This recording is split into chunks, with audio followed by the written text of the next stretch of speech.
The players make the first move toward an agreement. What that means for you and me as fans, and what sort of things we'd like to see, Steve and myself, in the CBA. That's all coming up on today's Locked On Reds podcast. Let's get started. You are Locked On Reds, your daily Cincinnati Reds podcast, part of the Locked On Podcast Network, your team every day. Thanks so much for making Locked On Reds your hashtag first listen of the day. We are free and available on all platforms where you can get your podcast, including YouTube. And for our audio-only listeners, if you're not subscribed to our YouTube channel, please head on over there, click that subscribe button. There is some content coming there that you're only going to be able to find on YouTube, and you're not going to want to miss it once we get out of this lockout. It's going to be some exciting stuff over there. I am Steven Offenbaker alongside Jeff Carr, and we are the Reds fans with a passion for this team that have turned that passion into information for you. We are here every single day to bring you as much Reds content and information as we can find. And on today's podcast, we have some kind of exciting news, I think, Jeff, in that the players and the owners met today, and they actually talked for a little while. And the players presented a counter proposal from last week's initial opening offer from the owners, and they've agreed to meet again tomorrow. I think talks are actually underway, Jeff. Yeah, Steve, this is encouraging to see, at least from my perspective. And I know that I'm a little bit more optimistic than some. And there were some tweets that Jeff Passan said that, like, okay, everybody pump your brakes. Don't go crazy just yet. But I think that this is the first real step. This is actual progress. The thing that we were talking about last week, whenever the owners made their counter proposal, was, well, at least they're talking.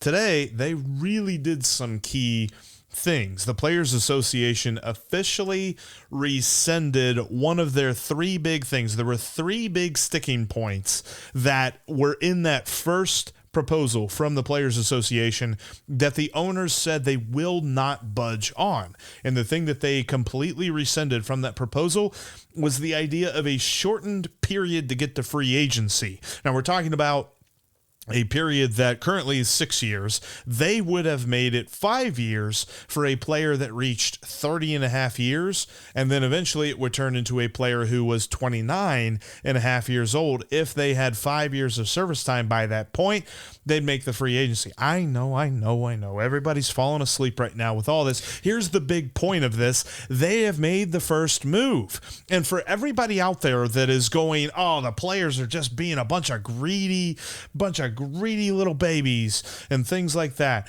Stop it.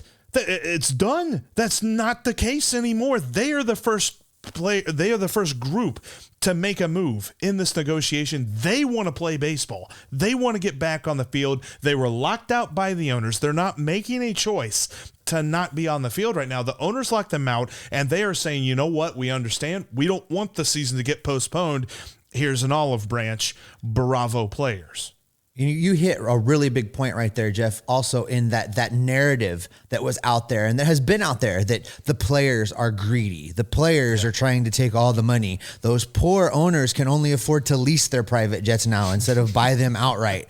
You know, the fact of the matter is, one of the other things the players did in this meeting today was they dialed back what they're asking for in revenue sharing. So I think, the players deserve to get paid. They're generating billions and billions of dollars. And I'm not saying that the owners who have put up a significant amount of money and taken the financial risk to actually, purchase the team and make it possible to play the game. I'm not saying they shouldn't make money also, but there's a lot of money to go around. And the fact that the players have taken the lead in being willing to be reasonable. I think that's the key. The key is, at the end of the day, stop being a big baby and find some common ground and don't cut your nose off to spite your face and get this thing done. And I'm excited that not only the players did this, but they're coming back to the table tomorrow, and that Major League Baseball is coming back to the table tomorrow, or which would be today. They're coming back today. So I am not saying that we're going to be with an emergency podcast tomorrow announcing a deal. I don't think that's going to happen. But I think that this is where the ice breaks, and this is where some real gains can be made on both sides to really get us where we need to be so that baseball starts on time. We're certainly moving a lot closer to what you had initially said, that you think by Valentine's Day they would really have something on the table for this season to begin. I said Groundhog's Day. I don't think they're going to move fast enough to hit that date, but I definitely believe that this made progress. I don't understand how you can look at this and say that the players are being greedy. Here's the other thing. The other reason why I don't understand people siding with owners over players. It is the idea of the working man. Now, people are going to say, well, Jeff, Bryce Harper gets paid like $100,000 every time he steps into the batter's box. I don't get paid $100,000 a year. This is not the issue. They're playing with a different pot. The owners, their earnings, their money, their books are not public. Players' earnings are very public. We can tell exactly how much each and every player makes each and every year.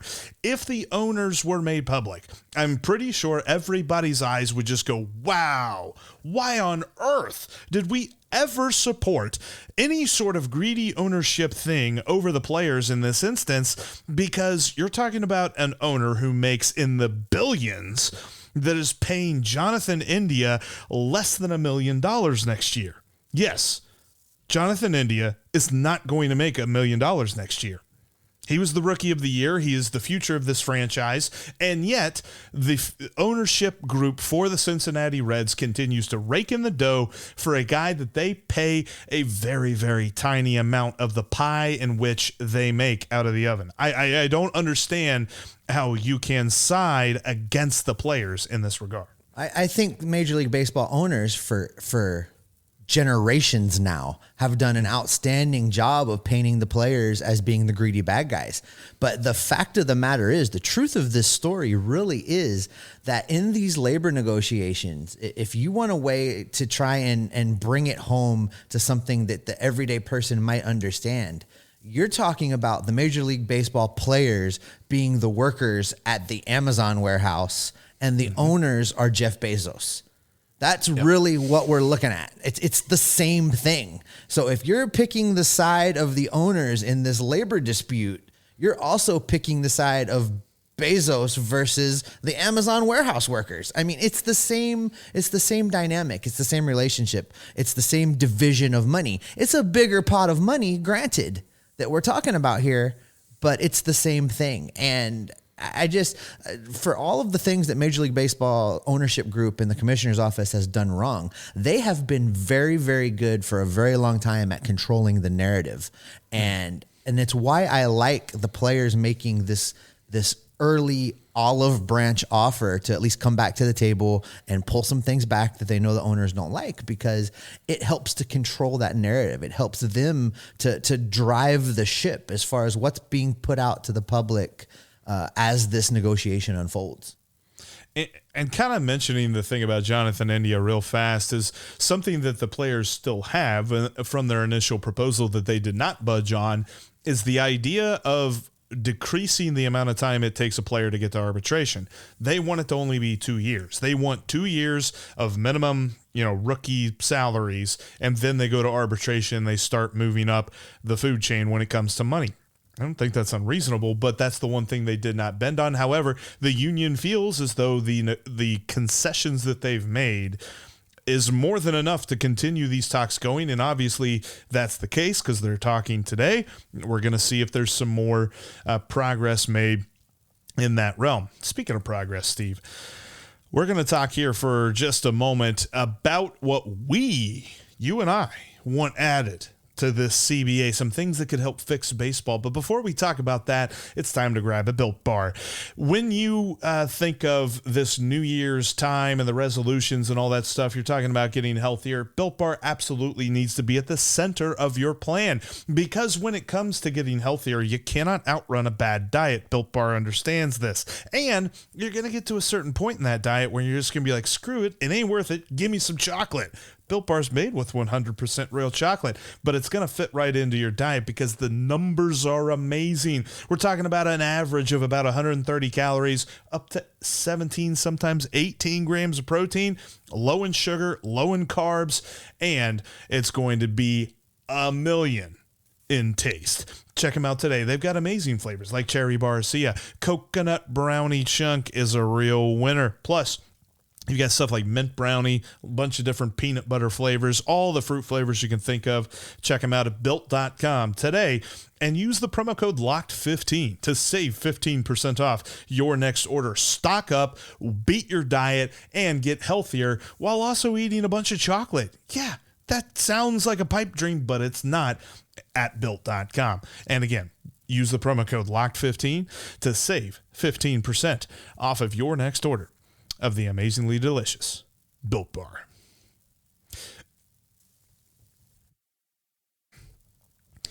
Play-by-play voice of the Chattanooga Lookouts, Larry Ward, will join the show tomorrow to talk all things Lookouts, the state of the Reds farm system, as well as his time broadcasting for the Lookouts that spans more than 30 years. That's coming up. Steve and I will be talking with Larry Ward on tomorrow's show. You're not going to miss that. That's going to be right here on your favorite podcasting app, as well as live on, or not live, but on YouTube. You can watch us talk, not live, posted, recorded. Subscribe to YouTube. We want you to watch us as well as listen to us. All right, Steve. That was super smooth, Jeff. Before we move on to this next segment, I just want to say about some of these guests we've had over the last few weeks. Getting these play-by-play guys from each level of the farm system has just been just absolutely amazing. Talking to these guys at every level, looking at the players moving through, and really helping to paint a picture of what's coming to Cincinnati. And it just, every time we do it, I get excited because it really just gives us a lot of things to look forward to with this franchise and this organization of this great young baseball talent that's coming along. So I'm looking forward to talking to Larry, and I can't wait for everybody to get to hear it. We're kind of in a period of weird transition where it's like, yeah, we're probably looking more at prospects this year than we did last year, but we're also getting a lot of great reports from these guys, and not just like the whole like, oh yeah, totally, we got some good guys coming coming up through the system. Yeah, sure, they're good. No, they are legitimately excited about the talent that we've got moving through the Reds farm system. All right. Let's talk about this because we've heard about some CBA proposals and some counter proposals and some concessions and all of this different stuff. At the end of the day, we as fans want to see a better product. That's all we care about. Like, I understand that really when we get down to the nitty gritty of how long it takes a player to get to free agency, that doesn't really move the needle while you're holding a Coney and a beer. We want to see a good product on the field, and we've got a couple of good ideas for that. And I think that, they're not unique. We're not saying something that's never been said before, but hear us out, because a salary cap and a salary floor are absolutely essential to doing a lot of different things, namely getting rid of the idea that you can just pay a team $20 million, go out and lose 120 games, and still be a viable franchise. I am so tired of the Pittsburgh Pirates song and dance that they've been pulling over there. I am tired of seeing things like what Baltimore has done over the last couple years, and this helps eliminate that. And not only does it benefit the players because it gets them a bigger cut of the pie, and it makes the teams pay them better and build out better teams, but it's just better competition all season long when, the Pirates aren't running out their fifth lowest guy from single A because their first three guys were also from double A. It really does force everybody to elevate their game just a little bit. And I think that just helps the product of baseball overall and makes it more enjoyable to watch when the Dodgers are playing the Pirates or when the Yankees are playing the Orioles. It will make for a more competitive game. I can understand that there are plenty of reservations from the player side of things with adding a salary cap, thinking that it's going to lead to lower salaries and things like that. But let's be honest here. There are some teams that are paying over $200 million for their team salary. And there's some other teams that are paying less than $50 million for their team salary.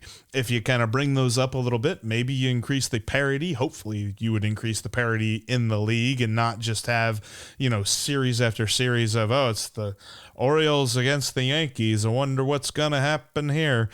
And every so often Baltimore sneaks up and actually beats New York, but that doesn't happen on a regular basis enough to really get anybody to worry about it. So I think that a salary cap is absolutely needed. Plus, the owners already sort of imposed this own salary cap on them with the luxury tax threshold. Because it was interesting because Stacey Gatsoulias over at Locked On Yankees was talking about this the other day. She said that in the mid-2000s, the Yankees payroll was slightly over $200 million, about $207 million. So it's gone up, right? Since then? Nah, stayed the same. Just a little over $200 million. And I get it. That's still way higher than the Reds payroll. That's still way higher than the Pirates or the Marlins or the Orioles or something like that. But you're not talking about a team that without a salary cap has just gone and spent $500 million. They've imposed their own salary cap for right now. It's kind of secret and it's special. And it's this little thing over here in the corner that nobody talks about, but everybody knows it's there. No, and the missing piece is then that floor. And I think that the players talking about it and asking for it is correct. And I think that because of everything you just said, and you're absolutely right. That's exactly what the luxury tax is, pretty much. It's a salary cap for the most part. So I think the players are obligated to fight that one till the very end. I think that will be maybe one of the last things to go. They have to put on a show there, I think.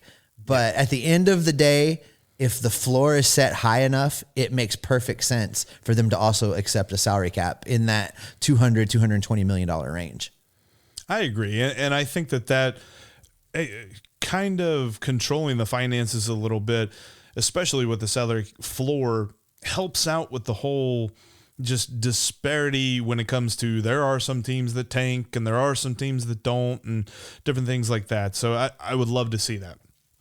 Secondly, and this is something that's coming, and I don't know why anybody's opposed to it at this point because it's inevitable, but it's definitely something that if you were asking Steve or myself what we would put on this, it's a universal DH. Pretty self-explanatory. There's no need to consistently tell National League pitchers to run out there and bat. Most of them don't. Most of them stand in the batter's box and watch 3 pitches go by. Maybe they'll wave the bat at 1 or 2 of them, see if they get a hold of it, hit it over the wall. I get that there are the Mike Leakes of the world and the Carlos Zambranos of the world. And Wade Miley would like a word. Yeah, for a more recent example, Wade Miley or Brandon Woodruff's a pretty good batter too. But for every one of those, there's Johnny Cueto and there's Luis Castillo and there's different guys trying to bunt that make you cringe every time they square to bunt.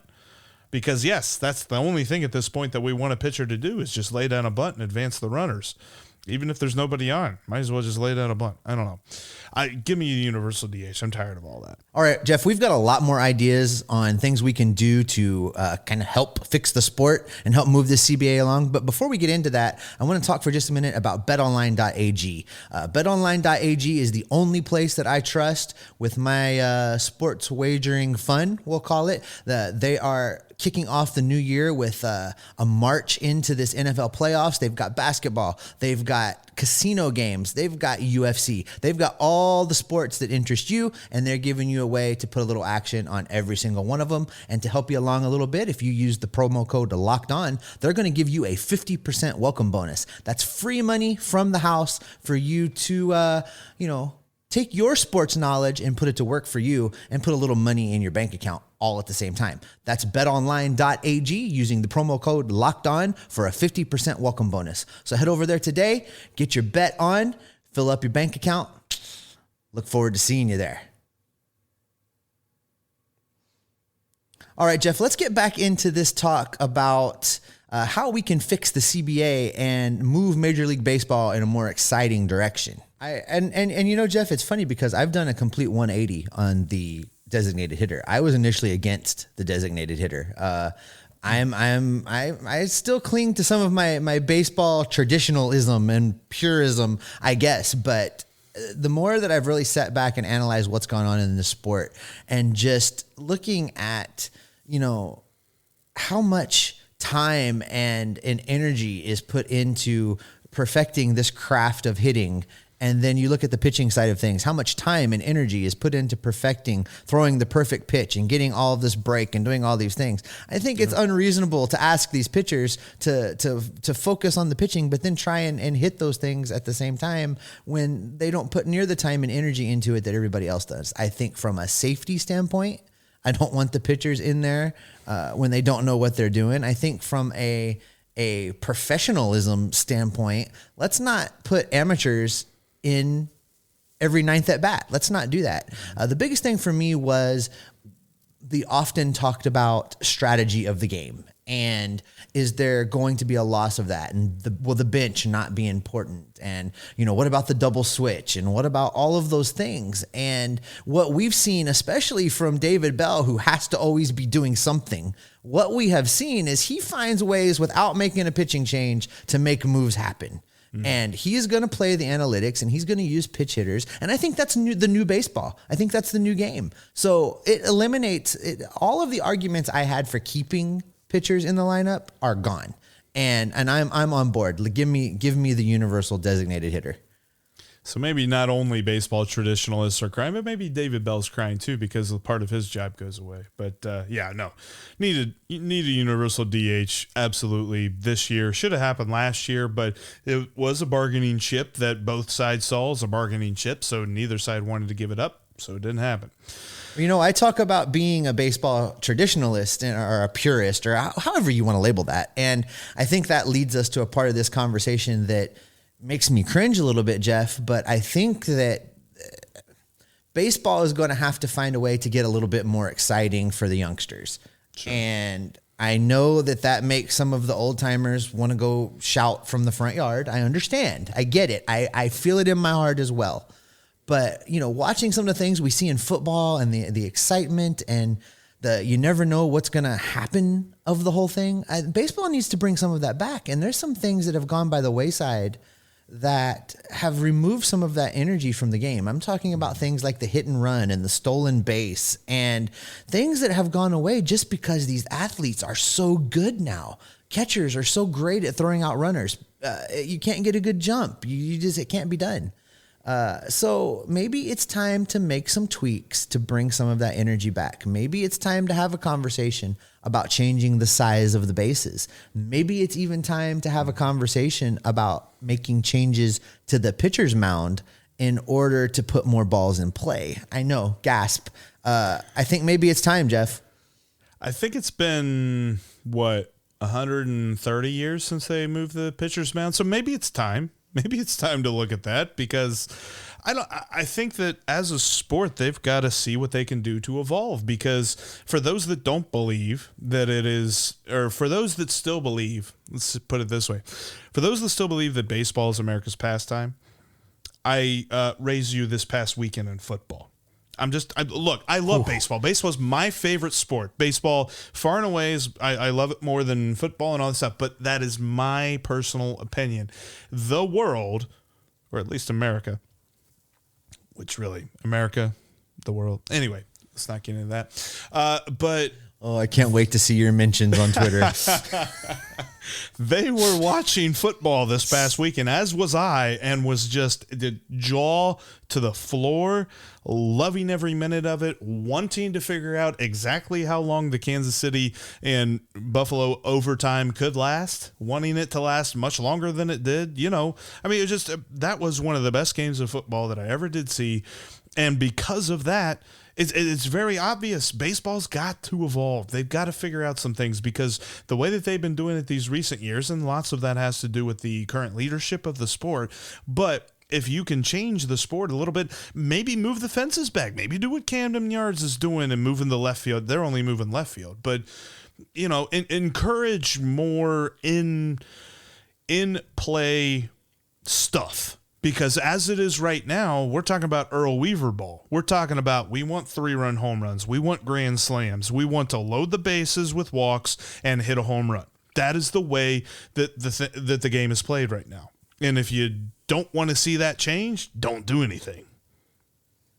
No, you're absolutely right. And you heard it here first, folks. Jeff wants to take away the moon deck in right field and make it just the home run. You have to hit it to the Budweiser bar if you want a home run. And that's a great, that's already a great spot to stand. So let's do that. But no, it's baseball for the longest time has been preaching this narrative of we need to fix our pace of play problem. And baseball doesn't have a pace of play problem. The real problem has been all of these other elements of the game are gone, so that there's periods of nothing happening. When a Major League Baseball game, about 3 hours. An NFL game is about 3 hours. An NBA game is about 3 hours. It's not a pace problem. It's not a length of game problem. It's that you need to, as you just said, evolve the game and evolve the sport to make it a little bit more exciting for a greater period of time. Thanks again for making Locked On Reds your first listen of the day. We are available again on all platforms where you get your podcasts, including YouTube. Click those subscribe buttons so you do not miss any of our episodes. If you're not already doing so, you can follow me on Twitter at @SOffenbaker. You can follow Jeff on Twitter at JeffCarr with 3 Fs. Thanks again for making Locked On Reds your first listen. We're coming back tomorrow, man. We got Larry Ward from the Chattanooga Lookouts talking Lookouts with us, and a over 30-year career as the Lookouts play-by-play voice. That's coming up on tomorrow's Locked On Reds. Now go check out Locked On Bets. That's free and available, just like Locked On Reds, wherever you get your podcast. It might be the off season, and we might be locked out. But Steve, what are we?